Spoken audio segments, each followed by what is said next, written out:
I came across a clip where it was a young rapper, 10 years old, by the name of Little RT, and they had him on this social media platform called 20 Girls versus One Rapper, and they mainly show like adult, older rappers on there. But this time they overstepped the line and showed a young brother by the name of Little RT on there out of Ohio, I believe, and they had him verse 20 girls, and basically where the 20 girls get to ask him a set of questions and they communicate back and forth, and he ultimately picks one girl to be his girlfriend or the one girl he picks or something like that. First off, the social media 20 girls versus one guy is ran by a tether, an African tether by the name of Mike Adello. And if you know, like I know, most of these tether ran sites are used to show the underbelly and degenerateness in Black American society, and I don't like it one bit. And he overstepped the line by bringing this little RT guy on here, because little RT, truth be told, he shouldn't even be able to be rapping the way he's rapping. His parents ought to be ashamed of themselves too. He raps about unaliving people and laying up with women, and all the adults in his life that's co-signing this ought to be ashamed of themselves.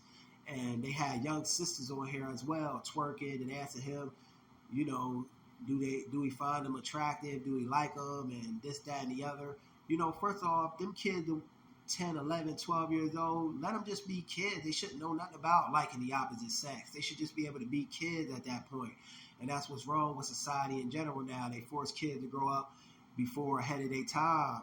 And with them de-kidifying our kids, I made that word up, de-kidifying our kids, takes our kids' innocence away, and this is used to as justification on the misuse and abuse and sexual exploitation and sex trafficking of our kids in the Black community. And if you know, like I know, most of the times when kids go missing in the Black community, it's a lot of Black girls, and a lot of them go unsolved. So we got to start calling this stuff out, and that's why I'm calling it out in particular.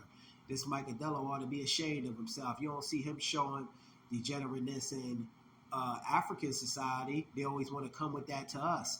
You know, let our kids just be kids, and the kids' parents ought to be ashamed of themselves. And one of the little girls asked little RT, who would he take up for if something broke out with gangs, the red or the blue side, meaning Crips or Bloods? Stop bringing this stuff to our doorstep. You know, let our kids just be kids and have the opportunity and chance to grow and experience childhood.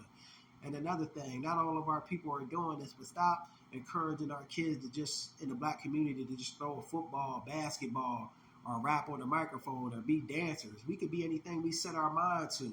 Engineers, designers, you know, artists, architects. So stop just, you know, letting our kids and trying to promote our kids to be in these stereotypical roles where people in the dominant society feel that Black people should only be good at. You know, I don't like that, you know, because our people got greatness inside of them. And little RT, truth be told, he shouldn't even be able to rap. If he's going to rap, be able to rap them lyrics.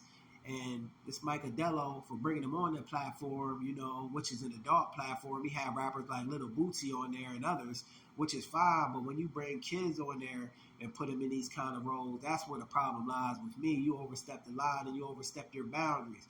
So Mike Adello and that 20 Girls versus One Rapper platform ought to be ashamed of themselves. And the parents of our young sisters and this little RT ought to be ashamed of themselves too. Just my thoughts on the matter. Peace.